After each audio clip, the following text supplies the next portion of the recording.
আজ বানাবো মুচমুচে আমুদি মাছের পকোড়া, খুব সহজেই আর খুব তাড়াতাড়ি, আর খেতেও হবে খুব টেস্টি। এখানে আমি নিয়েছি বেসন, কর্নফ্লাওয়ার, পেঁয়াজ কুচি, লঙ্কা চেরা, লেবু, আমুদি মাছ, লঙ্কা গুঁড়ো, হলুদ গুঁড়ো, লবণ, বেকিং সোডা, কালো জিরে, আদা রসুন বাটা আর সাদা তেল।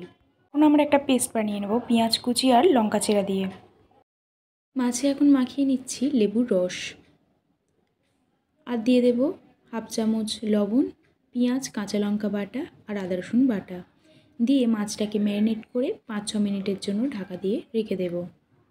এখন একটা পাত্রে এক বাটি বেসন নিয়ে নিয়েছি, দিয়ে দেব 2 চামচ মতো বেকিং পাউডার, 1 চামচ লবণ, দিয়ে দেব 1 চামচ লঙ্কা গুঁড়ো আর দিয়ে দেবো 1 চামচ হলুদ গুঁড়ো, দিয়ে দেব বেকিং সোডা 1 চামচ আর অল্প পরিমাণ কালো জিরে দিয়ে হাত দিয়ে একটু মাখিয়ে নেব। অল্প অল্প জল দিয়ে বেসনের একটা ব্যাটার তৈরি করে নেব।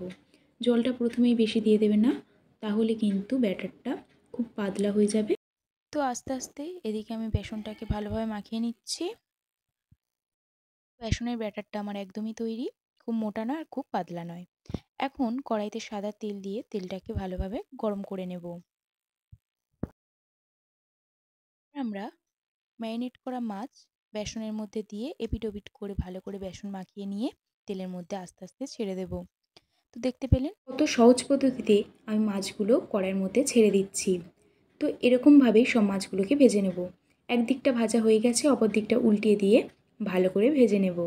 তো বন্ধুরা, আমার প্রথম মাছগুলো ভাজা একদমই কমপ্লিট। এখন আমি একটা পাত্রের মধ্যে তুলে নিচ্ছি।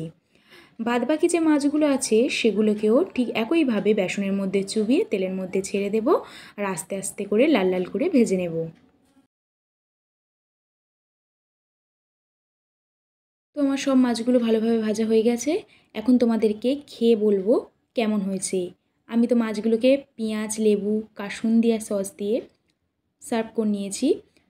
তো সমুদ্রের ধারে গেলেই কিন্তু এরকম মাছ ভাজা বা মাছের পকোড়া তোমরা দেখতে পাবে। এরকমভাবে মাছ ভাজা বা মাছের পকোড়া খেতে এতটাই ভালো লাগে কি বলবো। তো আমি একটু পেঁয়াজ আর উপর থেকে একটু লেবুর রস দিয়ে তো এরকমভাবে কাসুন্দি আর সসের মধ্যে তো ডুবিয়ে খেয়ে নিলাম। তো এতটা ভালো লেগেছিল কি বলবো। রেসিপিটা তোমাদের কেমন লাগলো অবশ্যই জানিও, আর ভালো লাগলে লাইক, কমেন্ট, শেয়ার করে মাম্পি কিচেন চ্যানেলটাকে সাবস্ক্রাইব করে দিও।